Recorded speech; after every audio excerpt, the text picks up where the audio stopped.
This channel does not promote any violent, harmful, or illegal activities. All content provided by this channel is meant for an educational purpose only.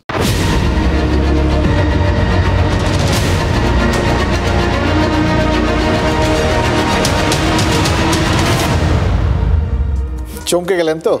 ভাবছেন তো এটা কি হলো? আজকে বিহারে এত বড় একটা জয় পেয়ে গেল ওই বিজেপি আর জেডিইউ জুটি, মানে নরেন্দ্র মোদী আর নীতিশ কুমার, এদেরই তো বক্তব্য বা ভিডিও টিডিও দিয়ে এই আজকের বুলেটিনটা শুরু করার কথা ছিল। তার বদলে কোথায় কি এমন একজনের ভিডিও দেখাচ্ছি, মানে লালু প্রসাদ যাদবের ভিডিও দেখাচ্ছি, তার তো এই মুহূর্তে প্রচারের আলো আসারই কথা না। তাহলে এটা হচ্ছে কি করে? মানে আপনাদের মনে এরকম জিজ্ঞাসার জন্ম দেওয়াটা খুব স্বাভাবিক, এটা হওয়াটাই স্বাভাবিক, এবং আপনাদের বেশিক্ষণ এরকম এটা কী হলো, কেন হলো, এই সমস্ত দুশ্চিন্তার মধ্যে রাখবো না, দুশ্চিন্তা নিরসন করে দিচ্ছি। দেখো, আজ না বললেই নয়, এই ভিডিওটা দিয়ে শুরু করলাম, তার একটা কারণ আছে। কারণ এই ভিডিওর ঘটনাটাই হয়তো বিহারের এই নির্বাচনী ফলাফলের জন্য একদম আড়াল থেকে অনেকটা অনুঘটকের কাজ করে থাকলেও থাকতে পারে। সবাই অনেক কথা বলবেন, কেন এই ঘটনা ঘটলো, কিসের জন্য এরকম অসাধারণ একটা জয় পেয়ে গেল লালু প্রসাদ যাদবের দল আরজেডি, লালু প্রসাদের ছেলে তেজস্বীর নেতৃত্বে, এবং তার সঙ্গে কংগ্রেসের জোট, তারা কেন এইভাবে ছিটকে গেল। এর জন্য অনেক রকম বিশ্লেষণ হবে। আমরা জানি পরিসংখ্যান নিয়ে এক দল যারা কাজকর্ম করেন ভোটের পরিসংখ্যান নিয়ে, আজকের দিনটা তাদের হতে পারে। তারা সব বিভিন্ন রকম দলিল দস্তাবেজ খুঁজে বার করে বিভিন্ন রকম যুক্তি দিতে পারেন, কাটাছেড়া করতে পারেন। এনডিএ আর মহাগঠবন্ধনের ইস্তেহার নিয়ে তারা কাটাছেড়া করতে পারেন, নাড়াচাড়া করতে পারেন। মানে সোজা কথা, বিশ্লেষণ, ব্যাখ্যা অনেক রকম হতে পারে। ভোটের সঙ্গে যে হাজার রকম ফ্যাক্টর জড়িয়ে থাকে, সেগুলো সব কটা নিয়ে টানাটানি হবে, এটাই তো স্বাভাবিক। তার আড়ালে হয়তো লুকিয়ে থাকবে এই ভিডিওটা। কিন্তু বিশ্বাস করুন, এটাও হতে পারে যে বিহারের নির্বাচনটাকে এই রকম একপেশে করে দিয়েছে এই একটা ভিডিও। অক্টোবরের 31 তারিখ, ইন্দিরা গান্ধীর মৃত্যুদিন, আর সেদিনই বিহারে মহাগঠবন্ধনের ওই কফিনে স্বয়ং লালু প্রসাদ যাদব শেষ পেরেকটা পুঁতে দিয়েছিলেন। এটা যদি বলি তাহলে কি খুব ভুল বলবো? অবাক হবেন না, সম্ভাবনা আছে। পচা শামুকে পা কাটার মতো এই ভিডিওটা সোশ্যাল মিডিয়ায় পোস্ট করেছিলেন লালু প্রসাদ যাদবের মেয়েদের মধ্যে একজন। আর তারপর এই ভিডিওটা প্রবল প্রচার পেয়েছিল। কারা প্রচার করেছিল? বিজেপি। চারপাশে ছড়িয়ে দিয়েছিল তারা এই ভিডিওটা। কেন ছড়িয়েছিল? বিধর্মীদের অনুষ্ঠানের মধ্যে নিজেকে মাতিয়ে রেখেছেন, তাও আবার তার জোট সঙ্গীর মৃত্যুদিনে। এটাই হয়তো তারা তুলে ধরার চেষ্টা করছেন। হ্যালোউইন, এই ভূতেদের যে দিন, বিদেশে যেটার বিরাট একটা প্রচার আছে, একটা উৎসব আছে, সেটাই পালন করছেন এখানে।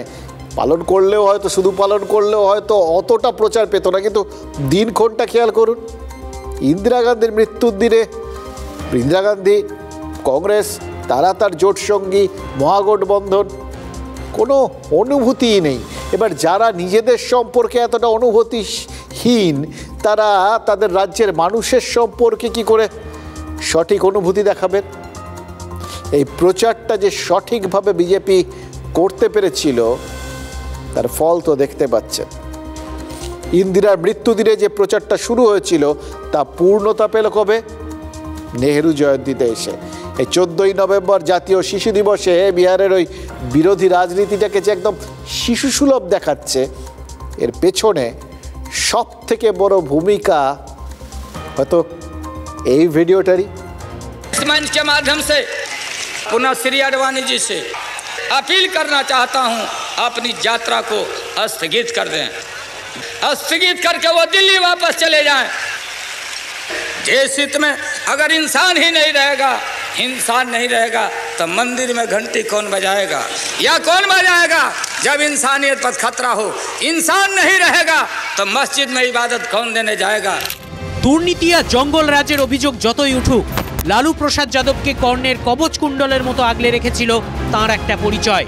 সেটা হলো লালু প্রসাদ যাদব মনে প্রাণে বিহারি। রাজনীতির শিখরে পৌঁছেও তিনি বিহারের শিকড় ভোলেননি।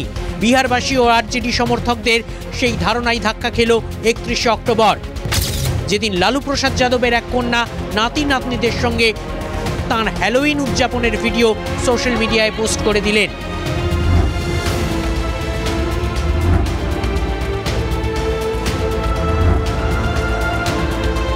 রিপোস্ট করা হয় লালু প্রসাদের পুরনো বক্তব্য, যেখানে তিনি মহাকুম্ভকে ফালতু বলেছিলেন। कुंभ का क्या कोई मतलब है, फालतू कुंभ। হ্যালোউইনের কয়েকদিন আগেই ছট পুজো ছিল। প্রধানমন্ত্রী নরেন্দ্র মোদী লালু প্রসাদ যাদবের হ্যালোউইন পালন নিয়ে কটাক্ষ করেননি, তবে বিহারের নিজস্ব পরব ছটে বাড়তি গুরুত্ব দিয়েছিলেন। সেটাকে আবার নাটক বলেছিলেন রাহুল গান্ধী। नरेंद्र मोदी जी अपने स्विमिंग पूल में नहाने गए, तालाब में नहाने गए, उनको यमुना से कुछ लेना देना नहीं, उनको छठ पूजा से कुछ लेना देना नहीं, उन्हें सिर्फ आपका वोट चाहिए। अगर आप कहोगे नरेंद्र मोदी जी आप ऐसा ड्रामा करो, वोट के लिए वो कर देंगे। जो भी करवाना है करवा लो। मैं कह रहा हूं आप उनको कहो कि देखो भैया हम आपको वोट देंगे, आप स्टेज पे आके नाच लो, नाच लेंगे। রাহুল আক্রমণ করেছিলেন প্রধানমন্ত্রী নরেন্দ্র মোদীকে, কিন্তু প্রধানমন্ত্রী সেটাকে ছট মাইয়ার অপমান বলে দাগিয়ে দেন। साथियों, कांग्रेस का शाही परिवार, आरजेडी का शाही परिवार दुनिया भर के त्योहार मनाते हैं और विदेशी त्योहार मनाने में उनको मजा आती है, लेकिन बात जब छठ महापर्व की आती है तो ये लोग क्या कहते हैं, छठ महापर्व हमारे लिए कितना बड़ा गर्व का, अभिमान का अवसर है। ये कहते हैं ये छठ वाले तो ये सब ड्रामा कर रहे, ड्रामा क्या कह रहे हो तुम। রাজনীতির কারবারিরা বলছেন এই হ্যালোউইন আর ছট বিতর্কের প্রভাব কিছুটা হলেও পড়েছে বিহারের ভোটে। হ্যালোউইন পালন করে উদারতা দেখাতে গিয়ে লালু প্রসাদ যাদব কি বিহারিয়ানা খুইয়ে বসলেন? আরজেডির এই হতশ্রী পারফরমেন্সের পিছনে কি সেটাও একটা কারণ? এই নিয়ে বিতর্ক যদি হয় তাতে আপত্তি কোথায়? जब तक रहेगा समोसे में आलू, जंगल में भालू, बिहार में रहेगा लालू। আরজেডির এই স্লোগানটা এখন কিরকম রূপকথার মতো লাগছে না? কোথায় কে এখন? প্রধানমন্ত্রী নরেন্দ্র মোদী বিজয়ী ভাষণে আজ আবার বলেছেন ছট মাইয়ার অপমান করা হয়েছে। বলেছেন ছটকে ইউনেস্কো হেরিটেজের আওতায় আনার চেষ্টা করছে তার সরকার। মানে ছট উৎসব বাংলার দুর্গাপূজার সমতুল হয়ে যাবে। এই প্রচারগুলোর কারণ কি? কারণ সবাই জানেন এই বিহারে, আজকের বিহারেও, অনেকটা বদলে যাওয়া বিহারেও এখানে কিন্তু এই জাতপাতের অঙ্ক বিরাটভাবে কাজ করে, এই ধর্মীয় সমীকরণটা বিরাট কাজ করে। আর এই গোটা বিষয়টা নিয়ে খেলাধুলো করার সুযোগ বিজেপিকে করে দিল কে? এক, ওই লালু প্রসাদ যাদবের ওই ভিডিও, নির্বিষ ভিডিও সেই অর্থে। আর দুই, রাহুল গান্ধীর একটা ভুল মন্তব্য। মহাগঠবন্ধন, দুই জোট সঙ্গী, দুজনেই তার মানে সমান ভাগিদার তাদের এই গঠবন্ধনকে জলে ডোবানোর জন্য। 2014 সালে লোকসভা নির্বাচনে হারের পর কংগ্রেসের আত্মসমীক্ষা করেছিলেন AK অ্যান্টনি। সোনিয়া গান্ধীকে তিনি একটা রিপোর্ট দিয়েছিলেন, জানেন তো? এবার এই রিপোর্টটার প্রথম পয়েন্টটি কী ছিল জানেন? সংখ্যালঘু তোষণের অভিযোগের কথা ছিল। কংগ্রেসের বিরুদ্ধে এই সংখ্যালঘু তোষণের অভিযোগটা তো দীর্ঘকাল ধরে জুড়ে আছে, সেটাই তিনি সবার আগে তুলে ধরেছিলেন। আর তারপর দেখুন তার একটা মানে সঙ্গে সঙ্গে তার একটা ফল দেখা গেছিল রাহুল গান্ধীর মধ্যে। ওই নির্বাচনগুলো, তারপরের যে নির্বাচনগুলো ছিল সেগুলোতে ভোট প্রচারে গিয়ে রাহুল গান্ধী মন্দিরে যেতে শুরু করেছিলেন, নিজেকে ব্রাহ্মণ পরিচয় দিতে শুরু করেছিলেন, গোত্র সামনে আনছিলেন। মানে যদি আরজেডি এই নির্বাচনী বিপর্যয় নিয়ে কোনো আত্মসমীক্ষা করে তাহলে একইভাবে কি তাতেই পারিবারিক হ্যালোইন পার্টির উল্লেখটা থাকবে? এবার এটা হতে পারে, নাও হতে পারে, তবে নিশ্চিত করে কি বলা যায় বলুন? রাজনীতিতে তো চিরসত্য বলে কিছু নেই, আর ওখানে এটা হয়েছে বলে এখানে এটা হবে এরকম ভাবারও কোনো কারণ নেই। আর সত্যি কথা বলতে কি, সবই তো বদলে বদলে যায়। 2014-এ সংখ্যালঘু তোষণের অভিযোগ ছিল কংগ্রেসের গলার কাটা, আর 2024-এ এই সংখ্যালঘু প্রীতি হয়ে গেল গলার মালা। গোটা দেশের মুসলিমদের 72% কংগ্রেসকে এবার ভোট দিয়েছেন, আর তার জেরে কংগ্রেস প্রায় সেঞ্চুরি করে ফেলেছে। দেখুন, লোকসভা নির্বাচনে রাহুল গান্ধী জাতের তাস খেলেছিলেন, তাতে উত্তরপ্রদেশে এনডিএ ধাক্কা খেয়েছে। আবার লোকসভা নির্বাচনের পর কেন্দ্রীয় মন্ত্রিসভা ওই জনগণনার সঙ্গে এই জাত গণনার সিদ্ধান্ত নিয়েছে, কিন্তু যে রাজ্যে প্রথম জাত গণনা হয়েছে সেখানে কিন্তু জাতের অঙ্কে 10 গোল খেয়ে গেল মহাগঠবন্ধন। অঙ্ক কীভাবে বদলে যায়, তাই না? এবং এই জাতের অঙ্কটা ওখানে একটা চরম রূপ পেয়েছে, জানেন তো? অঙ্ক কষাটা কতটা জরুরি এবং কে কত ভালো অঙ্ক কষতে পারেন তার উপরেও যে রাজনীতি কখনো কখনো বিরাটভাবে নির্ভর করে, সেটা কিন্তু চোখে আঙুল দিয়ে দেখিয়ে দিয়েছে এই বিহারের নির্বাচনটা। কেন বলছি? দেখুন, যাদব আর মুসলিম ছাড়া সব জাত এবার ঢেলে ভোট দিয়েছে এনডিএকে, এখন পর্যন্ত যা দেখা যাচ্ছে। কেন দিল? বিহারে কি জাতের হিসেবটা শেষ করে দিয়েছে বিজেপি, যে সমস্ত জাত, বেশিরভাগ জাত সবাই একজোট হয়ে এনডিএর পেছনে গিয়ে দাঁড়িয়েছে? একদমই না। অঙ্কটা ভালো কষেছে। বিহারে জাতের হিসেবটা তারা কংগ্রেসের থেকে অনেকটা ভালো তো কষেছে বটেই, এমন কষেছে যাতে কোনো দিক থেকে কোনো জাত বাদ না যায়, সবাইকে তাদের জোটের মধ্যে জুড়ে রাখা যায়।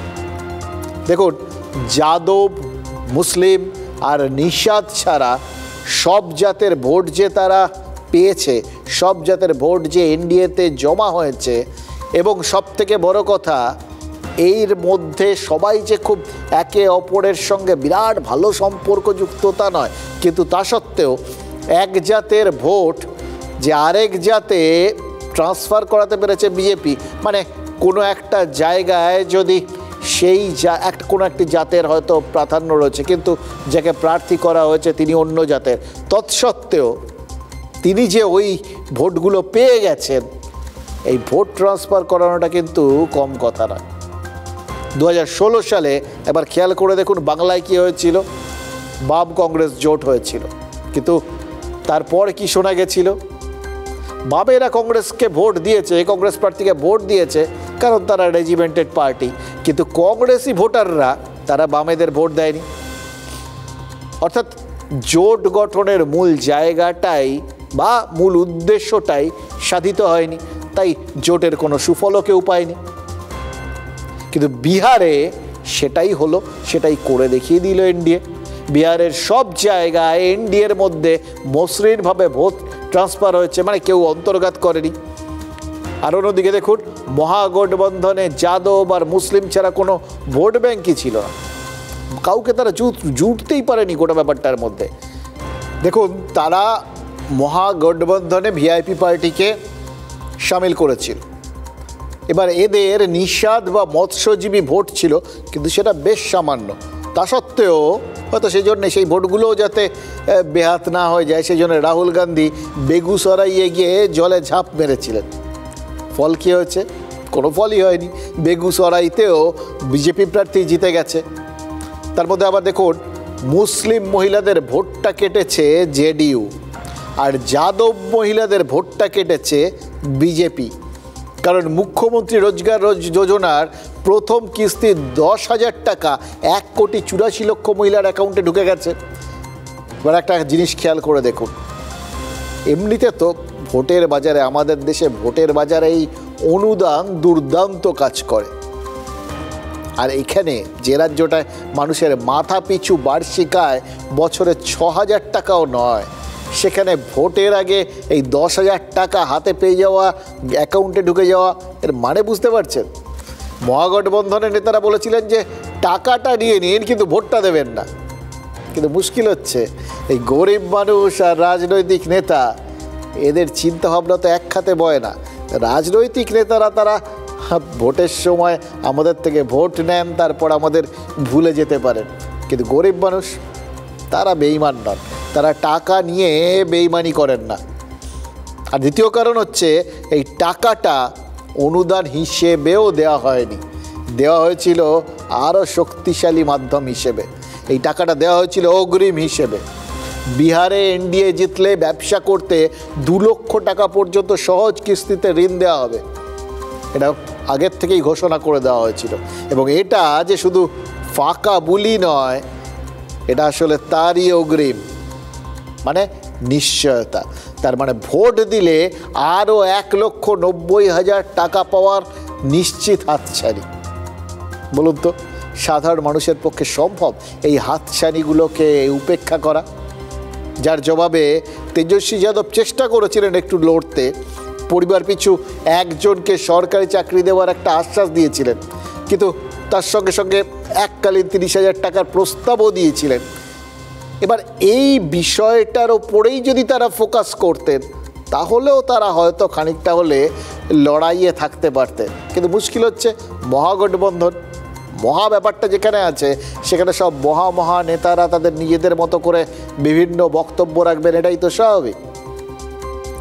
এক ধরনের চিন্তাভাবনা, এক ধরনের অঙ্কে তেজস্বী যাদব ওই এককালীন 30,000 টাকা দেওয়া বা পরিবার পিছু একজনের চাকরি দেওয়ার প্রস্তাবটা দিচ্ছিলেন, সেটা বিহারের বাস্তব পরিস্থিতিকে মাথায় রেখে। কিন্তু রাহুল গান্ধী তিনি সেটাকে ঘেঁটে দিয়েছেন, কারণ তার পুরো প্রচারের অভিমুখটা ছিল নিজের এজেন্ডা নির্ভর। তিনি গোটা দেশে বা বিভিন্ন সময় যে যে ইস্যু নিয়ে বিজেপির দিকে তোপ দেখেছেন, বিহারে গিয়েও সেটাই করেছেন। অর্থাৎ জনতা নয়, নিজের কথা বলতে গিয়ে ডুবে গেছে দল। দুটো ভিন্নমুখী ব্যাপার হয়ে গেছে। জনতার কথা বলতে গেছিলেন তেজস্বী, জনতার না নিজের কথা বলতে গেছেন রাহুল। মেলেনি ব্যাপারটা, মিলে সুর বেরা তুমারা না হলে জোট দাঁড়ায় নাকি? বিহারে বিরোধীদের প্রচারের অভিমুখী ছিল এসআইআর বিরোধিতা, এবং সেই জন্য পুরো ব্যাপারটাতেই, এই এসআইআর বিরোধিতায় পুরো ব্যাপারটাতেই কিন্তু নেতৃত্ব দিয়েছিলেন রাহুল, এটা তার এজেন্ডা। কিন্তু একজনও বৈধ ভোটারের নাম বাদ যাওয়ার অভিযোগ প্রমাণ হয়নি, রেকর্ড ভোটিং হয়েছে। মানে প্রচারটাই বিভ্রান্তিকর করে দিয়েছেন রাহুল গান্ধী। তিনি যে ইস্যুতে ভোটটা লড়বেন ঠিক করেছিলেন, সোজা বাংলায় সেই ইস্যুটা মুখ থুবড়ে পড়েছে, লোকজন তার ইস্যুকে প্রত্যাখ্যান করেছে। মানুষজন নিয়েছে কোন ইস্যুটাকে, যেটা তাদের ইস্যু। এবং এটাই কিন্তু সাম্প্রতিককালে এই দেশে বা বিদেশে ভোটের একটা আপ্তবাক্য হয়ে দাঁড়িয়েছে। টেক অ্যাওয়ে বলে না, নির্বাচনগুলোতে কি পাওয়া গেল, এটা হচ্ছে সেরকম ব্যাপার। এটা এমনি বলছি না। ওই জোহরান মামদানি যখন নিউ ইয়র্কের মেয়র হলেন, একদম ট্রাম্পের বিরোধিতা উড়িয়ে দিয়ে আপনাদের বলেছিলাম, তার প্রত্যেকটা বক্তব্য ছিল মানুষের কথা, মানুষ কেন্দ্রিক, তাদের প্রয়োজন মেটানোর কথা। এখানেও বিহারেও সেই একই কাজটা করেছে বিজেপি এবং জেডিইউ। তেজস্বী যাদব সেই রাস্তায় হাঁটার চেষ্টা করেছিলেন, কিন্তু মহাগঠবন্ধনে মহাসঙ্গী সে উল্টো রাস্তায় হেঁটে নিজেদের কথা বলতে গিয়ে, নিজেদের ইস্যুতে খেলতে গিয়ে সেই ব্যাপারটা দানা বাঁধেনি। ফলে তেজস্বীর 30,000-এর আশ্বাসে লোকের বিশ্বাস হয়নি, কারণ হাতে গরম 10,000 টাকাটা তো নীতিশে সবার ব্যাংক অ্যাকাউন্টে ঢুকিয়ে দিয়েছেন। বিহারের মহিলারা যেরকম টাকা নিয়ে বেইমানি করেননি, তেমনই তারা কৃতজ্ঞতা প্রকাশ করেছেন নীতিশ কুমারের প্রতি। এই জায়গাটা খুব ইন্টারেস্টিং, একটু আপনাদের বলি। কোন জায়গার থেকে মনে হলো যে নীতিশ কুমার একদমই একটা অদ্ভুত চরিত্র হয়ে দাঁড়িয়েছেন বিহারের ভোটে? যখন আমাদের প্রতিনিধি ওই ভোটের রেজাল্ট তখনও সব বেরোয়নি, ট্রেন্ড পাওয়া যাচ্ছে, তখন একটা মহল্লায় গিয়ে ফুলওয়ালাদের সাথে কথা বলছিলেন।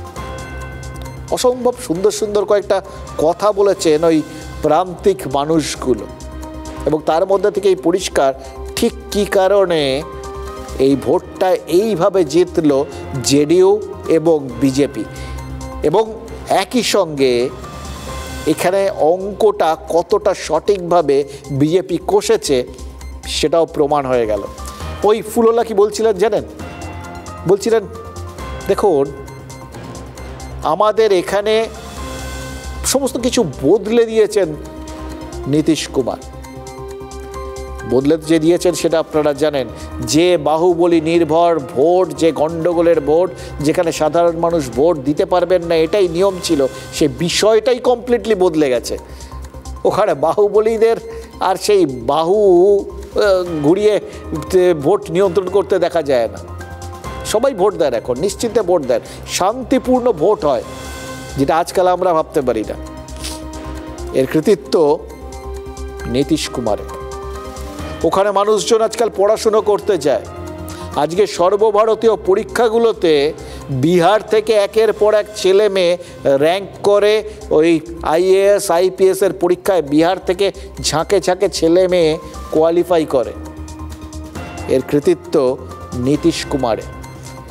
এবং সব থেকে বড় কথা, ওই ফুলওয়ালা বলছিলেন আজকে আমাদের বাড়ির মেয়েরা রাত 12টা 1টার সময় নিশ্চিন্তে বাড়ির বাইরে ঘুরে বেড়াতে পারে। এটা নীতিশ কুমারের অবদান। এবার দেখুন, এই বিষয়গুলো থেকে পরিষ্কার যে বিহারবাসী আমাদের কত বড় একটা সত্যের দিকে আঙুল তুলে দেখিয়ে দিল। ওই বলছিলাম, মানুষের জন্য করলে ওই উল্টো পাল্টা বিভিন্ন ইস্যুর সামনে এনে ব্যক্তিগত আক্রমণ, যেগুলোর সাথে আপনার আমার কোনো যোগাযোগ নেই, সমস্ত নিয়ে করলে যে কোনো লাভ হয় না, তার বদলে মানুষের জন্য করলে মানুষ যে মনে রাখে, সেটা নীতিশ কুমার এবং বিহারবাসী তারা দুজনে মিলে বুঝিয়ে দিয়েছেন। এবার এইটার থেকে শিক্ষা নিয়েছে কে? এই বিষয়টা উপলব্ধি করেছে কে? বিজেপি। কেন বলছি শুনুন। দেখুন, সাম্প্রতিককালে নীতিশ কুমার বেশ অসুস্থ। তার মানসিক স্থিতি নিয়েও বিভিন্ন রকম প্রশ্ন উঠেছে বিভিন্ন সময়। এবার এরকম পরিস্থিতিতে জেডিইউ এর অনেক লোকই, অনেক নেতাই আর কি বিজেপিতে যোগ দেওয়ার জন্য পা বাড়িয়েছিলেন। অর্থাৎ বিজেপির জন্য খুব সহজ অঙ্ক কী ছিল? জেডিইউকে গিলে নেওয়া। নিলে দুটো জিনিস হতো, এক, কেন্দ্রে এই জেডিইউ এর যে সমর্থনটা রয়েছে সেটা নিয়ে তাদের মধ্যে সবসময় একটা শঙ্কা আছে, টেনশন আছে, কারণ নীতিশ কুমারকে সবাই জানেন, এদিকে তিনি বিহারবাসীর জন্য যত কাজই করেছেন, কিন্তু রাজনৈতিক জগতে তার পরিচয় পাল্টুবাবু। তিনি যে কোনো সময় নিজের অবস্থান বদলে ফেলতে পারেন, এ ব্যাপারে তিনি দ্বিধাহীন। এইটাই সবসময় চাপের মধ্যে রাখে বিজেপিকে। ফলে তারা যদি দলটাকেই গিলে ফেলতো তাহলে সেই চাপের জায়গাটা থাকতো না। তারা কিন্তু সেই রাস্তাতেই হাঁটেনি। তারা ওই নীতিশ কুমারের অবদানটা যে বিহারবাসীর মধ্যে একটা বড় একটা গভীর ছাপ ফেলে গেছে, সেটা উপলব্ধি করে তাকেই সামনে রেখে ভোটটা লড়েছে, তাকেই সামনে এগিয়ে রেখেছে। সে অসুস্থ, পারবে কি না, এই সমস্ত মুখ্যমন্ত্রী তাদের হবেন, এই সমস্ত প্রশ্নের জায়গায় তুলতে দেয়নি তারা। ফল কি? দল জোট হই হই করে জিতেছে। এবং সব থেকে বড় কথা, জেডিইউর থেকে বেশি সিট পেয়ে গেছে কিন্তু বিজেপি। এবং এমন একটা জায়গায় তাদের জোট গিয়ে দাঁড়িয়েছে যে কোনো সময় নীতিশ কুমার যদি মনে করেন যে আরজেডির সঙ্গে হাত ধরবেন, যেটা অতীতে হয়েছে আর কি, তাতেও তারা সরকার গড়তে পারবেন না, এরকম একটা পরিস্থিতি। ফলে নীতিশ কুমারকেও বিজেপির ওপরেই নির্ভরশীল থাকতে হবে। যখন পারস্পরিক নির্ভরশীলতাটা এই জায়গায় পৌঁছয়, তখন সেই জোট কিন্তু স্থায়ী হয়, শক্তিশালী হয়। ফলে নিশ্চিন্ত এখন বিজেপি। এবং নরেন্দ্র মোদী তিনি কিন্তু পরিষ্কার বলে দিয়েছেন যে নীতিশ কুমারকেই তারা সামনে রাখছেন। এটা এক ধরনের রাজনৈতিক পরিণত মনস্কতার পরিচয় যেটা বিজেপি দিয়েছে, কোনো রকম ভুল করেনি। এবার সামনে 5 বছর রয়েছে, 5 বছর পর কি হবে, 5 বছরের মধ্যে কি হবে, এটা কেউ জানে না।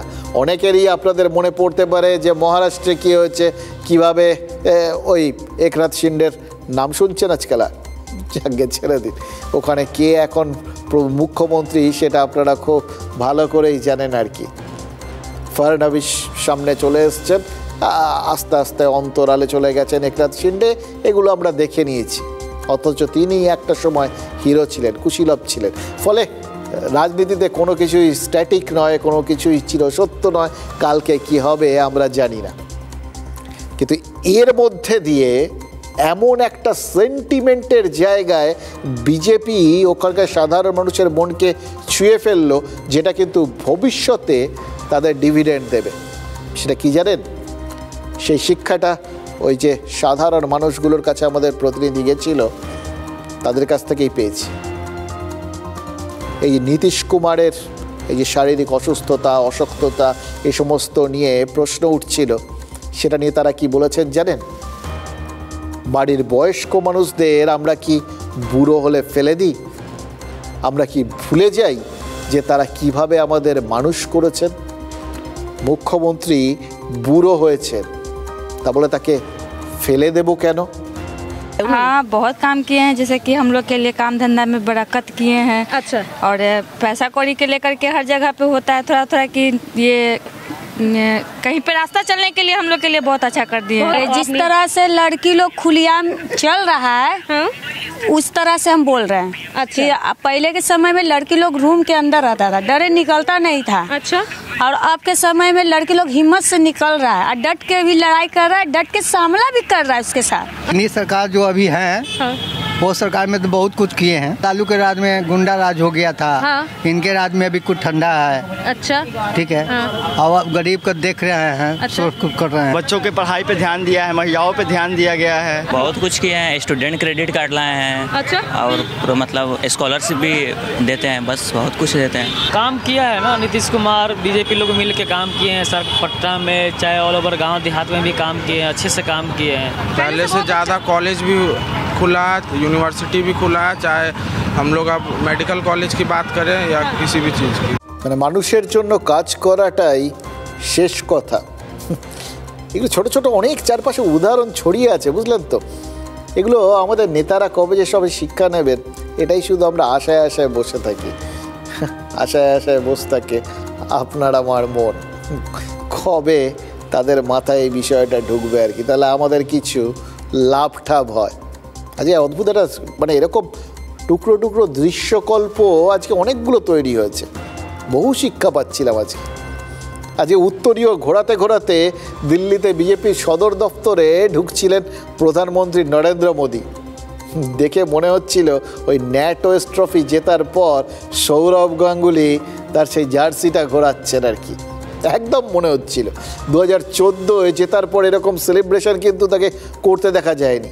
2019 303টে আসন জেতার পরেও এরকম সেলিব্রেশন করতে দেখা যায়নি।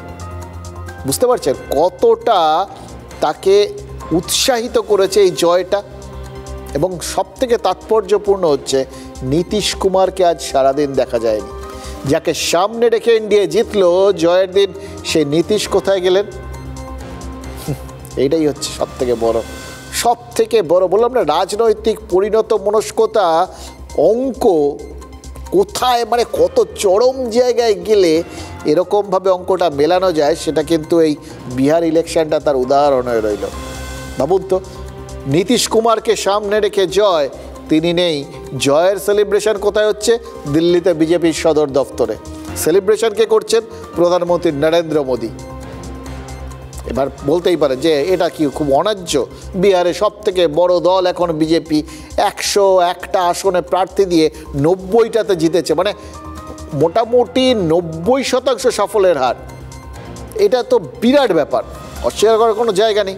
হারলে মোদির হার হতো, জিতেছে তাই জন্য মোদি তো সেলিব্রেট করবেন। এবং সব থেকে বড় হচ্ছে যে এটা ওই SIR এর পরবর্তী ভোট।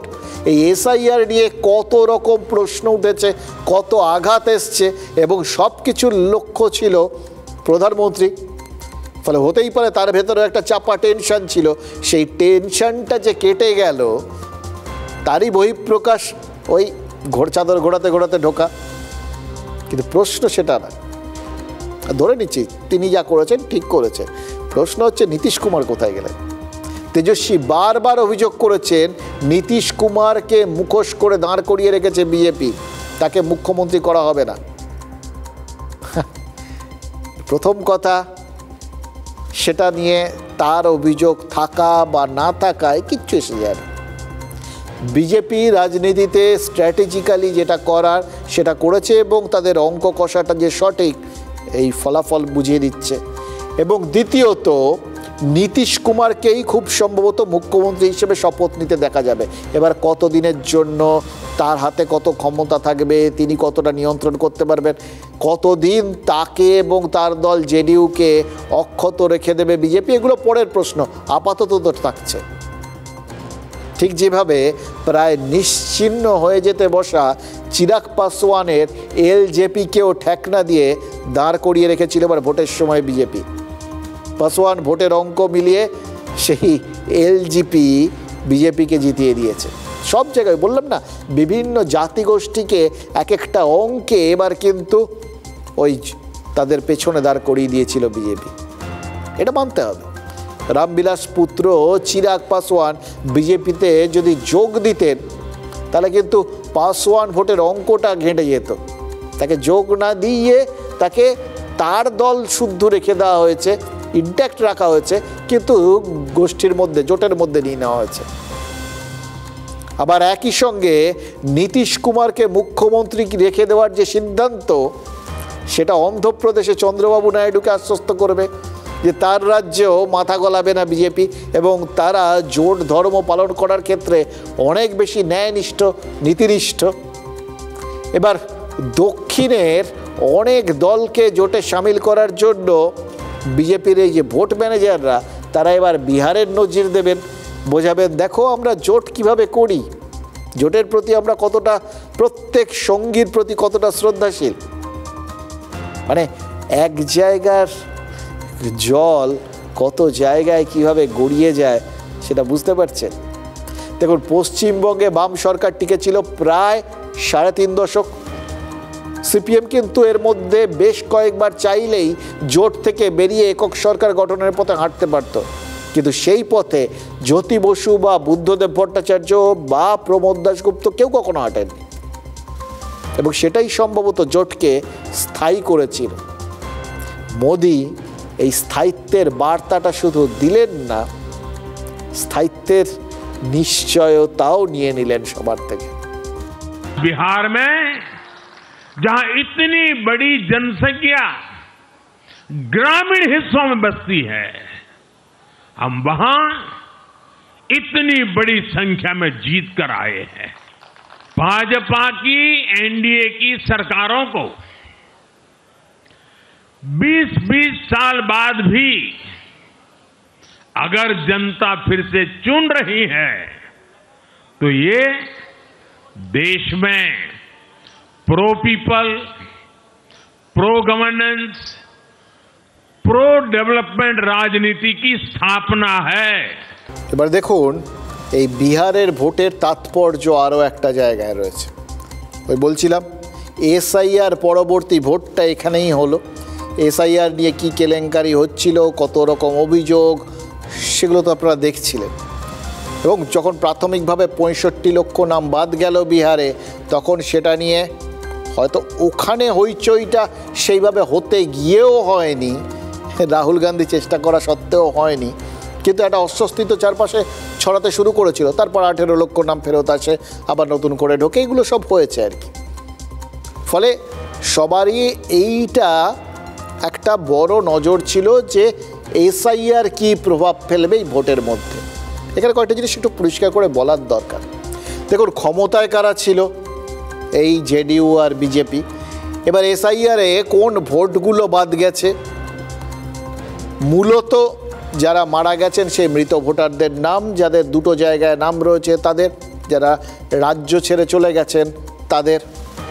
এবারে এই জায়গা, এই নামগুলো যদি থেকে যেত, যেটা সাধারণত বহু জায়গায় আমাদের ভোটের ট্রেন্ড আর কি, প্র্যাকটিস, সেই ভোটগুলো বেশিরভাগই ওই শাসক দলের পক্ষে পড়াটাই স্বাভাবিক, আমাদের সেরকমই অভিজ্ঞতা আর কি। এবার সেটা যদি হয় তাহলে তো বিজেপিরই সুবিধা হওয়ার কথা ছিল। এই নামগুলো, এতগুলো নাম কেটেছে, তাতে বিজেপির অসুবিধা হয়নি। তারা জয়ী ছিলেন, তাদের জয়ের মাত্রা বেড়েছে, এটা প্রমাণ করছে এসআইআর বিরাটভাবে এই ভোটার চরিত্রে বদল আনতে পারেনি। আরও একটা বিষয়, এই শেষ দফার ভোটেও আমরা দেখেছিলাম যে রেকর্ড সংখ্যক ভোটিং হয়েছে। এবার যখন একটা জায়গায় এরকম রেকর্ড সংখ্যক ভোটিং হয়, অর্থাৎ মাত্রাতিরিক্ত ভোটিং হয়, তখন এটা ধরে নেওয়া হয় যে এটা অ্যান্টি এস্টাবলিশমেন্ট ভোট, অর্থাৎ যারা সরকারে রয়েছে মানুষজন তাদের বিরুদ্ধে ক্ষোভ উগরে দিতে এত বেশি সংখ্যায় এসে ভোট করছেন। এখানে কিন্তু সেটা হয়নি, মানুষজন তাদের সমর্থন করতে ভোট করেছেন, ভোটের ফল সেটা বলছে। এবার আবার বলছি, ফলে এই এসআইআর বা অন্য কিছু নয়, গোটা জায়গাটায় ফ্যাক্টর রয়েছে মানুষের জন্য কাজ করাটা। এবং যেটা তেজস্বী বলেছেন একদম ঠিক বলেছেন, নীতিশকে সামনে রেখেই, নীতিশের কাজকে সামনে রেখেই বিজেপি এই ভোটটা জিতে নিয়েছে। এবার এটা একটা বড় চ্যালেঞ্জ ছিল। এই চ্যালেঞ্জ শুনলেন তো, চ্যালেঞ্জের পর চ্যালেঞ্জটা চারপাশে যে ছড়িয়ে যাবে, অঙ্কটা যে চারপাশে ছড়াবে, এক জায়গার অঙ্ক, রাজনৈতিক অঙ্ক যে মানে ভারতের বিভিন্ন প্রান্তে চলে যাবে, এটাই তো স্বাভাবিক। আমরা অন্ধ্রের কথা বলছিলাম, পাশেই তো রয়েছে বাংলা। বিহার শেষ, এবার বাংলায় নজর পড়বে, এটাই তো স্বাভাবিক। বাংলার লোকেরা দীর্ঘদিন ধরে বসেছিলেন এই জন্যে, মানে বঙ্গ বিজেপির নেতারা এমন ভাবছিল যে ওখানে জিতে গেলেই ব্যাস নিশ্চিন্ত। এক প্রমাণ হয়ে যাবে এসআইআর নিয়ে মানুষের মনে কোনো রকম অসুয়া নেই, ক্ষোভ নেই, তাহলে এখানেও এসআইআরের ক্ষোভ হবে না। এবং তারা তো মোটামুটি ধরেই রেখেছেন এখানে এসআইআরে যে নামটামগুলো বাদ যাবে সবই মোটামুটি তৃণমূলের ভোট, সুতরাং তারা নিশ্চিন্তে ড্যাং ড্যাং করে জিতে যাবেন। এই বিহারের জয় তাই বাংলায় বঙ্গ বিজেপির বাংলা জয়ের স্বপ্নকে আরও উস্কে দিয়েছে। ভোটের রেজাল্টটা সামনে আসতে ওই জন্য দেখুন চারপাশ থেকে হুঁশিয়ারির বন্যা চলছে। প্রথম দিয়েছেন কেন্দ্রীয় মন্ত্রী গিরিরাজ সিং, স্লোগান দিয়ে দিয়েছেন যে আগলি বারি বাঙ্গাল কি হ্যায়। এমনকি শুভেন্দু সহ বিজেপি নেতারা যেটা সব সময় বলেন সেটাই সর্বভারতীয় নেতাদের মুখে শোনা যাচ্ছে। মানে সোজা কথায় বিহার ভোটে বিপুল জয়, আর তারপরেই গিরিরাজের কথা মৌচাকে ঢিল পড়েছে। বিজেপির স্লোগানের জবাব দিতে উঠে পড়ে লেগেছেন এবার তৃণমূলের ছোট বড় নেতারা, কারণ তারাও বুঝতে পারছেন এই বিষয়টা তো ফ্যাক্টর হতে পারে, কারণ দুটো জায়গার মধ্যে বেশ কিছু মিল আছে। মিল কি? প্রথমত দুটো জায়গাতেই অনুপ্রবেশের অভিযোগ উঠেছিল। খেয়াল করে দেখুন, নিশিকান্ত দুবেরা সংসদে দাঁড়িয়ে অভিযোগ করেছিলেন যে এই অনুপ্রবেশের ফলে তাদের রাজ্যের বহু জায়গায় জনবিন্যাসটা বদলে গেছে। দ্বিতীয়ত, ওখানে এসআইআর হয়েছে, এখানে এসআইআর হচ্ছে, ফলে মিল তো রয়েছে। এবারে তার সঙ্গে যে বিভিন্ন রকম যে দাবি দাওয়া, এইগুলো যদি বড় হয়ে উঠতে থাকে, সেটা যে তৃণমূলের ওই তৃণমূল স্তরের নেতাকর্মীদের মনের মধ্যে কিছুটা হলেও একটা চাপ সৃষ্টি করে, এটা তো তৃণমূলের নেতারা বুঝতে পারছেন। এটা তো হলে এটা একটা মনস্তাত্ত্বিক চাপ হয়ে যাবে, যেটা তারা কোনোভাবেই তারা মানতে রাজি হবেন না। সেই জন্যে তাদের প্রথম কাজ হচ্ছে গোটা ব্যাপারটাকে জাস্ট উড়িয়ে দেওয়া, যাতে বিহারের এই বিজেপির সাফল্যটা বাংলায় বিজেপির নেতাদের মনোবল বাড়াতে না পারে, আর তাদের দলের সমর্থকদের মনের ওপর চাপ হয়ে চেপে বসতে না পারে। সেই জন্যই তারা বোঝাতে চাইছেন যে বিহার আর বাংলা এক নয়। মানে বাংলার মাটি দুর্জয় ঘাঁটির মতো স্লোগানগুলো তৃণমূল যে তুলছে তার কারণটাই হচ্ছে ওটা, গোড়াতেই এই চাপটাকে চেপে বসতে না দেওয়াটা। ये बिहार की जीत हमारी है, बंगाल वाली दीदी अगली बारी बंगाल की है, क्योंकि वहां भी रोहिंग्या बांग्लादेशी घुसपैठियों को निकालना है, अराजकता की सरकार को हटाना है। সকাল বেলায় গিরিরাজ সিং আমার 9:30 কথা হয়েছে। আমি ওনাকে প্রথম কনগ্রেচুলেট করে এটাই বলেছিলাম, তিনি বলেন এই মেরা স্লোগান रहेगा। আপনি লিখে রেখে দিন গিরিরাজ সিং যে বাংলায় বিহারের কোনো প্রভাব পড়বে না, আপনার পার্টি গোহারা হারতে চলেছে। আর বিহার বাংলা আমরা 1905-এর আগে এক ছিলাম, অঙ্গ বঙ্গ কলিঙ্গ। বিহার হলো অঙ্গ, আমরা হলাম বঙ্গ, উড়িষ্যা হলো কলিঙ্গ। অঙ্গ হয়ে গেছে, কলিঙ্গ হয়ে গেছে, বাকি আছে বঙ্গ। দেয়ালের লিখন মিলিয়ে নেবেন। বাংলায় তৃণমূল কংগ্রেস ছিল এবং মমতা বন্দ্যোপাধ্যায় 250 সিট নিয়ে আপনার দলের সিট আরো কমবে। দেখুন, চাপ চেপে বসতে না দেওয়ার কথা তো তখনই মাথায় আসে যখন চাপটা তৈরি হয়। চাপ একটা তৈরি হচ্ছে, এটাকে উড়িয়ে দেওয়া যাচ্ছে না। তবে এটাও ঘটনা যে ওই যতই শুভেন্দু অধিকারী ওই ছন্দমিলন্তী ক্লাবের মতো অঙ্গবঙ্গ কলিঙ্গকে এক করে দিতে চান, রাজনীতি অতটা ছন্দ মেনেও চলে না। রাজনীতিতে উঁচু নিচু রাস্তা প্রচুর থাকে, তো ফলে ছন্দ প্রতিপদে হোঁচট খায়। তৃণমূল বলছে ওই জন্য যে বিহার বাংলা এক নয়, বিজেপির নেতারা মানতে চাইছেন না। কিন্তু এই দুইয়ের মাঝখানে টানা পড়েনে যখন খোদ প্রধানমন্ত্রী নরেন্দ্র মোদী ঢুকে পড়েন, তখন কিন্তু আবার গোটা বিষয়টা অন্য মাত্রা পেয়ে যায়। প্রথমে নরেন্দ্র মোদী তুলনা টানলেন SIR দিয়ে। বিহারই প্রথম রাজ্য যেখানে SIR এর পর ভোট হয়েছে, এরপরের ভোট বাংলায়, এখন বাংলায় SIR চলছে। তাই জন্যই বিহার জিতে SIR এর গুরুত্বের কথা মনে করিয়ে দিলেন নরেন্দ্র মোদী। এবং বাংলার প্রশ্ন এখানে কিন্তু থামেননি, এবং বলেছেন যে গঙ্গা বিহার হয়েই এই বাংলায় যায়। এর অনেকগুলো মানে হতে পারে, যে যার মতো করে মানে করতে পারে। বিজেপির নেতারা তারা মানে করছেন, এইটা বলতে চেয়েছেন আসলে যে SIR কেন্দ্রিক জয়ের ধারাটা এবার বাংলায় গিয়ে পড়বে, হতে পারে এটা বলতে চেয়েছেন। আবার তারা বলছেন কেউ কেউ যে এই গঙ্গার জল তো পাপ হরণ করে, পরিশুদ্ধ করে, পাপ মুক্ত করে, তো এখানে তারা অপশাসন মুক্ত করবেন বিহার। এবার সেখানে একটুখানি গণ্ডগোল আছে, কিন্তু বিহারে তাদেরই তো শাসন ছিল, ফলে অপশাসন মুক্ত করার কোনো বিষয় নেই। হয়তো হতে পারে যে সুশাসনের ধারাটা এবার বিহার থেকে বাংলায় আসবে, এটা বলতে চেয়েছেন, সেটা হতে পারে। কিন্তু তারপরে যেটা নরেন্দ্র মোদী বলেছেন, সাম্প্রতিককালে তার মুখে এরকম সুনির্দিষ্ট বক্তব্য কিন্তু আমরা শুনিনি। বিহারের পর এবার বাংলা জঙ্গলরাজ মুক্ত করার পালা। মানে বুঝতে পারছেন কি পরিমাণ মনস্তাত্ত্বিক চাপ তৈরি করতে চাইলেন নরেন্দ্র মোদী। এতক্ষণ পর্যন্ত যারা বলছিলেন, গিরিরাজ সিং বললেও সেই চাপ তৈরি হতো না, কিন্তু নরেন্দ্র মোদী যখন এই কথাটা বলেন, বিশেষ করে এরকম একটা জয়ের পর, সেই চাপকে অস্বীকার করা যায়? সবার মনে তো সংশয় ঢুকবেই। এবার তৃণমূলের ওপর সেই চাপের প্রভাব কতটা পড়বে কি না এ সমস্ত বলাটা কঠিন, কিন্তু এটাকে অস্বীকার করার উপায় নেই। এই চাপটা এড়ানোটা কঠিন।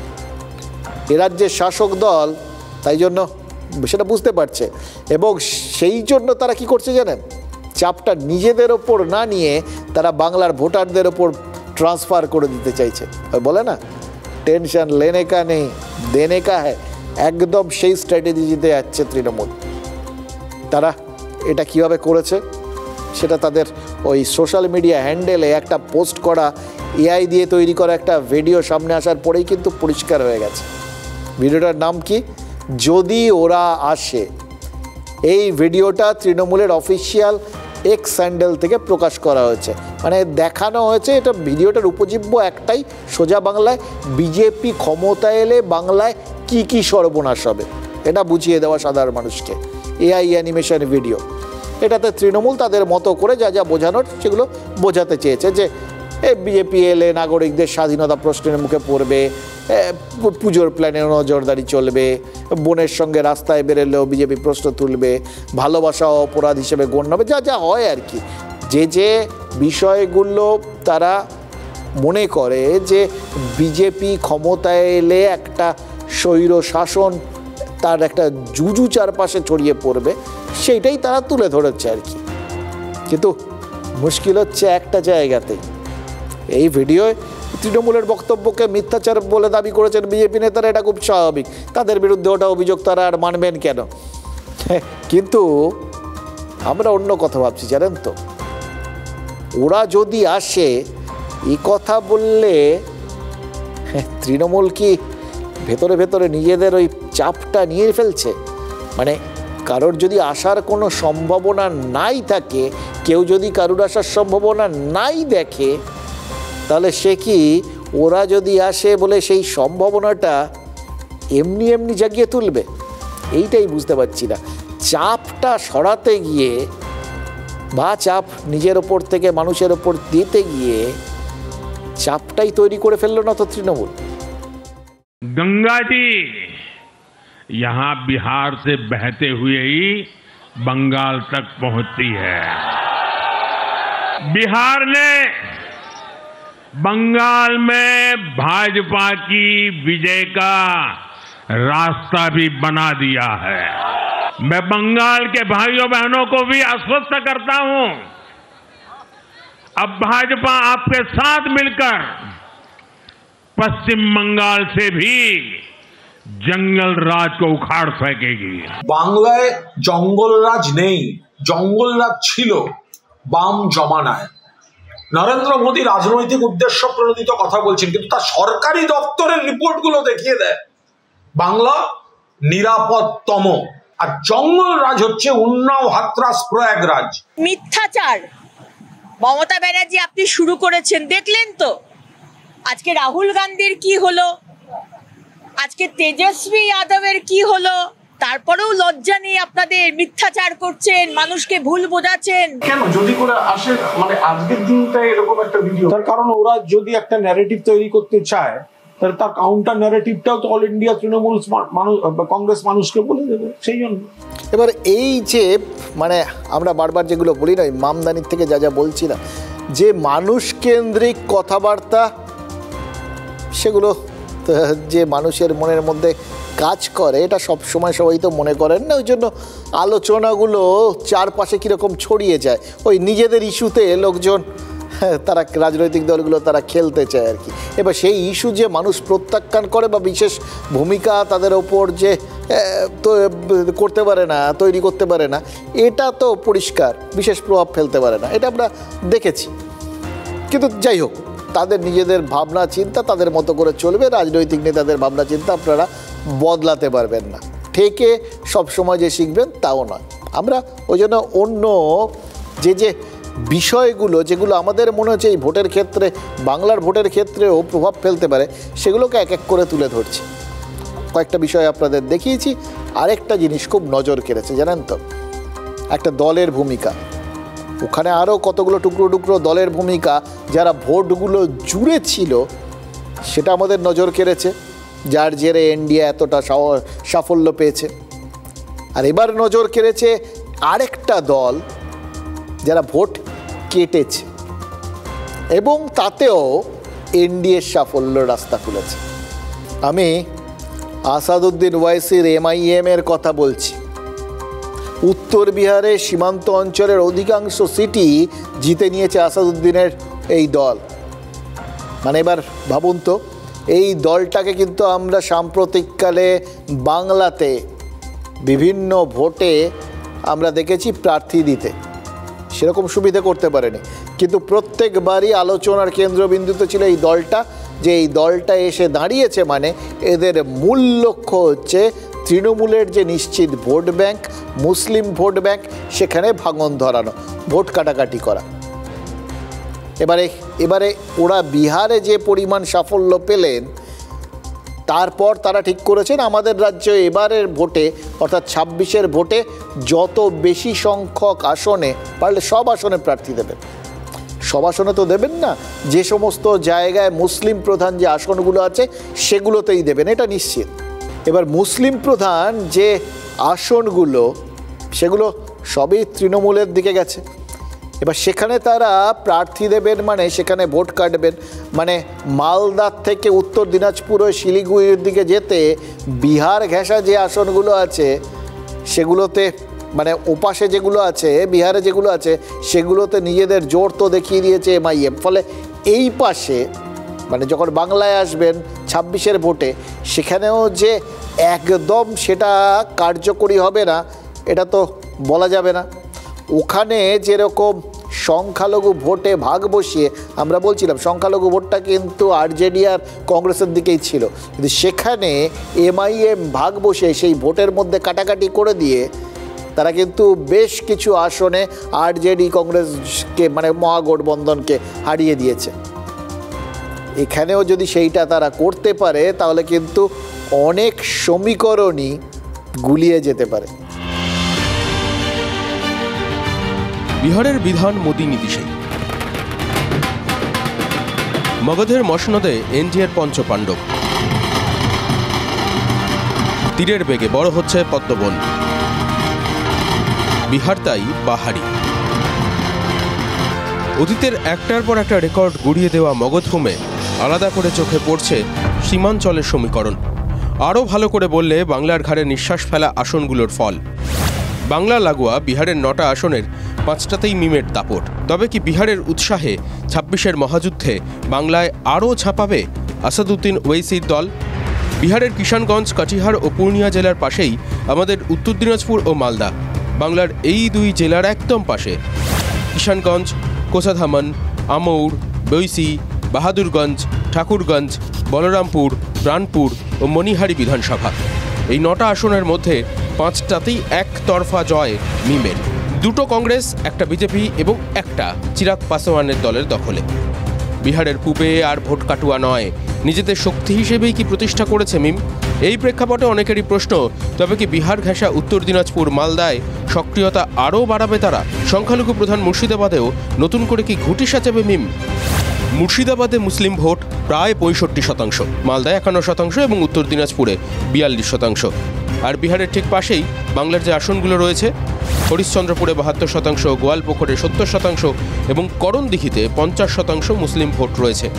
মিম এখানে বিজনেস পার্টি হিসাবে বাংলায় গৃহীত আছে।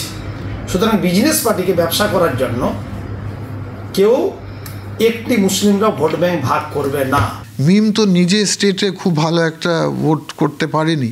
আলাদা স্টেট, আলাদা কালচার, আলাদা ইতিহাস, আলাদা সংগঠন, আলাদা আপনার জোটের পার্টনার্স আলাদা, সব কিছু আলাদা। এখানে কিছু হবে না, কারণ ওখানকার মানুষ সিপিএম কংগ্রেস যে জোট আছে সেই জোটের উপরে আস্থা রাখেনি। বিজেপির বিরুদ্ধে যে সিপিএম যে জোট হয়েছে সেই জোটের উপর ওরা আস্থা রাখেনি, ফলে ওটা হয়েছে। এখানে সেটা কোনো এফেক্ট হবে না। মুসলিম ভোট নিয়ে এই ভাগাভাগির খেলায় একটি তথ্যে নজর দেওয়া যাক। গত বিধানসভা ভোটে বাংলায় 40 থেকে 90% সংখ্যালঘু প্রভাবিত 74টা আসনের মধ্যে 72টাতে জেতে তৃণমূল। বিজেপির দখলে যায় একটা আসন, আইএসএফ জেতে একটা আসন। বিহারের ভোটে নিয়ম করে নরেন্দ্র মোদী, অমিত শাহ অনুপ্রবেশ ইস্যুতে মুখ খুলেছেন। মুর্শিদাবাদ জেলায় অনুপ্রবেশের অভিযোগ বারবার উঠে আসে। সংখ্যালঘু প্রধান জেলায় মিমের যাতায়াত কিন্তু বাড়ছে। মিমের ফোন গেছে ভরতপুরের বিদ্রোহী তৃণমূল বিধায়ক হুমায়ুন কবিরের কাছে। বাংলায় সেই গ্রহণযোগ্যতা তিনি দেখাতে পারবেন না। বিক্ষিপ্তভাবে নিশ্চয়ই তিনি চেষ্টা করছেন। বাংলায় ফ্যাক্টর হবে না। কি প্রভাব ফেলবে জেলা হিসেবে? মিম প্রভাব ফেলবে বলে আমাদের মনে হয় না। গত বিধানসভা ভোটে বিহারে মিমের 5 জন জিতলেও পরে তাদের 4 জন আরজেডিতে যোগ দেন। মহাজোটে যোগ দিতে চাইলেও ওয়েসিকে আমলই দেননি তেজস্বীরা। তারই কি জবাব দিল মিম? যাত্রা ভঙ্গ হলো মহাজোটের। मैं सीमांचल की जनता का शुक्रिया अदा करूंगा। ख़ास तौर से उन्होंने मजलिस इत्तेहादुल मुस्लिमीन को अपनाया। अब तक हमारे 5 मेंबर्स रुकने असम्बली और एमएलए बने। इंशाअल्लाह वो सीमांचल के इंसाफ के लिए लड़ाई लड़ेंगे। 2020-তে বিহারে চমক দেওয়ার পরপরই ফুরফুরা শরীফে এসেছিলেন ওয়েসি। তারপরে 21-এর বিধানসভা ভোটে বাংলায় 6টা আসনে প্রার্থী দিলেও কোথাও 2% ভোটও পায়নি মিম। তবে বিহারের সাফল্যের আগে থেকেই অবশ্য বাংলায় সক্রিয়তা বাড়িয়েছে ওয়েসির দল। মার্চ মাস থেকে শুরু হয়েছে মিসড কলে সদস্য সংগ্রহ। দেখুন, অঙ্কের কথা বলছিলাম, বিজেপি অর্থাৎ এনডিএ সঠিক অঙ্ক কষেছে বিহারে। এবার সেই অঙ্কর একটা পার্ট এই আমাদের এখানেও আমরা দেখতে পাবো কিনা সেই সম্ভাবনা তো তৈরি হচ্ছে। মানে মিম যদি এখানে মুসলিম প্রধান এলাকাগুলোতে ভোট কাটে, সেটাও সেই অঙ্কেরই একটা অংশ হবে, এটা তো নিশ্চিত। কিন্তু সেই অঙ্কের আরেকটা দিক আছে, পাশাপাশি হিন্দু ভোটটাকেও তো একজোট করতে হবে। এবার মুসলিম ভোটটা যেটা তৃণমূলের ভোট ব্যাংক, সেটাকে মিমকে দিয়ে কাটিয়ে ফেলা হবে বা মিম এসে কাটবে, আর তৃণমূল ওই হিন্দু ভোট ব্যাংকে ভাগ বসানোর চেষ্টা করবে না, এটাও তো হতে পারে না। এবং সেক্ষেত্রে একটা জিনিস কিন্তু মনে হচ্ছে, যে এসআইআরের ভরসায় বিজেপি রয়েছে সেটা কোথাও গিয়ে তৃণমূলের কাছে কোথাও সাপে বর হয়ে উঠছে না। তো কিন্তু গ্যারান্টি দিয়ে বলা যাচ্ছে না। আজকেও এসআইআর আতঙ্কে একজনের মৃত্যুর কথা শোনা গেছে। জলপাইগুড়ির রাজগঞ্জের বাসিন্দা বছর 60 ভুবনচন্দ্র রায়ের দেহ উদ্ধার হয়েছে এবং তার পরিবারের দাবি এসআইআর নিয়ে অতিরিক্ত টেনশনেই নাকি 60 বছরের ভুবনচন্দ্র আত্মঘাতী হয়েছেন। এবার খেয়াল করে দেখুন, কোনো সিরাজুল বা আজিজুল নয়, এসআইআরের আতঙ্কের মৃতের তালিকায় আরও একজন হিন্দুর নাম যুক্ত হলো। এমন একজন হিন্দু যার 60 বছর বয়স হয়ে গেছে, যার নাম 2002 সালের ভোটার তালিকায় ছিল বলেই ধরে নেওয়া যায়। তারপরেও কেন ভুবনচন্দ্র আত্মঘাতী হয়েছেন? পরিবার বলছে ভুবনচন্দ্রের মেয়ের নামে এনুমারেশন ফর্ম না আসাতেই নাকি মারাত্মক মানসিক চাপ তৈরি হয়েছিল তার উপর, এবং সেই চাপ সহ্য করতে না পেরেই নাকি নিজেকে শেষ করে দিয়েছেন ভুবনচন্দ্র। কি একদমই লিস্টে নাম নাই, সেদিন থেকে এরকম হচ্ছে। আর আগের দিন যে আমাদের 3টা ফর্ম দিছে, একটা যে নাই, ওই দিন থেকে টেনশন। আজকে যে 50 বছর ধরে পশ্চিমবঙ্গে বাস করছে, সে এসআইআর এর ভয়ে, সে একজন হিন্দু, সে এসআইআর এর ভয়ে আত্মহত্যা করেছে, এটা বিশ্বাস করাটা খুবই কঠিন। হঠকারী সিদ্ধান্ত। এসআইআর যতটা সময় নিয়ে, যে পরিকাঠামো নিয়ে করা উচিত, সেটা না করে রাজনৈতিক উদ্দেশ্যে তড়িঘড়ি চাপ দিয়ে করতে গিয়ে মানুষের মধ্যে আতঙ্ক ছড়িয়ে বিজেপি নেতারা হুমকি দিয়ে বাদ দেবো, কেটে দেবো, নাম উড়িয়ে দেবো, বাংলাদেশে পাঠিয়ে দেবো, এই করতে গিয়ে বিপদগুলো ডেকে আনছে। বিশেষত তৃণমূলের ভোটার মুসলিমরাই এসআইআরে বিপদে পড়বে বলে বিজেপি নেতারা প্রচার করছিলেন। এবার তাদের সেই প্রচারে তার মানে ভুবনচন্দ্র রায়ের মতো হিন্দু ভোটাররাও আশ্বস্ত হচ্ছেন না। এবং দ্বিতীয়ত, জলপাইগুড়ির ভুবনচন্দ্র যেদিন এসআইআর আতঙ্কে আত্মঘাতী হলেন বলে শোনা গেল, সেদিনই তো সামনে এলো পূর্ব বর্ধমানের পূর্বস্থলীর একটা বুথের কথা। পূর্বস্থলীর ওই বেলগাছি বুথের একজন ভোটারের নামও নাকি 2002 সালের ওই ভোটার তালিকায় খুঁজে পাননি সেখানকার বিএলও। বেলগাছির ওই বুথে কত ভোটার আছে জানেন? 946 জন। এবার ভাবুন, কারোর নাম নেই, তার মানে হিসেব বলছে তারা সবাই ওই 2002 সালের পর হঠাৎ আকাশ থেকে ধপ করে এসে পড়েছে। হয় নাকি? তাদের নাম ভোটার তালিকায় না থাকায় ওই মানুষগুলো যে একইভাবে মারাত্মক চাপে পড়ে গেছেন, এটাকে উড়িয়ে দেওয়া যায় না। যতই মহকুমা শাসকের অফিস থেকে আশ্বাস দেওয়া হোক যে ভুলবশত কমিশনের তালিকার থেকে এই ভোটারদের নামগুলো বাদ পড়েছে, ভুল শুধরে নেওয়া হবে, কিন্তু সেটা যতক্ষণ না হচ্ছে, এই হাজারখানেক, কম না তো, এই বিশাল সংখ্যক মানুষ তারা আশ্বস্ত হতে পারবেন? তাদের মাথায় ঘুরে ফিরে ওই একটা কথাই ঘুরবে না তো? তাহলে কি তাদের নাগরিকত্ব চলে যাবে? তাদের ঘাড় ধাক্কা দেওয়া হবে? এবার এই প্রচারটা কিন্তু এসআইআর শুরু হওয়ার আগের থেকেই করছিল তৃণমূল। আজকেও শুনলেন সেই একই বক্তব্য। বাইরের রাজ্যের অবাঙালি ভোটারদের নাম ঢোকাতে বিজেপি এ রাজ্যের বৈধ বাঙালি ভোটারের নাম বাদ দেবে, এই প্রচার তো মমতা বন্দ্যোপাধ্যায় নিজে করেছেন। এবার এখন পূর্বস্থলীর একটা গ্রামের মানুষ যদি বিশ্বাস করতে শুরু করেন তৃণমূল নেত্রী যা বলেছিলেন তাই হচ্ছে, সেটা কি বিজেপির পক্ষে ভালো হবে নাকি খারাপ হবে? সোজা কথায় এখন গোটা বিষয়টা কিন্তু এসে দাঁড়াবে ওখানে এসআইআরের ভূমিকা কী ছিল না ছিল সেটা ক্রমশ লোকে ভুলে যাবে। এখানে কিন্তু এসআইআর একটা ফ্যাক্টর হয়ে দাঁড়াবে, এবং সেই এসআইআরের ক্ষেত্রে দুটো দলের প্রচারের লড়াই চলবে, এবং যে দল তাদের বক্তব্যটা, এই এসআইআর নিয়ে বক্তব্যটা মানুষের মনে বিশ্বাসযোগ্যভাবে গেঁথে দিতে পারবে, শেষ পর্যন্ত কিন্তু ভোটে তারাই লাভবান হবে। অর্থাৎ সব মিলিয়ে এসআইআর কিন্তু মানে বিহারে কতটা হয়েছে জানি না, এ রাজ্যের ভোটে একটা ফ্যাক্টর হতে চলেছে।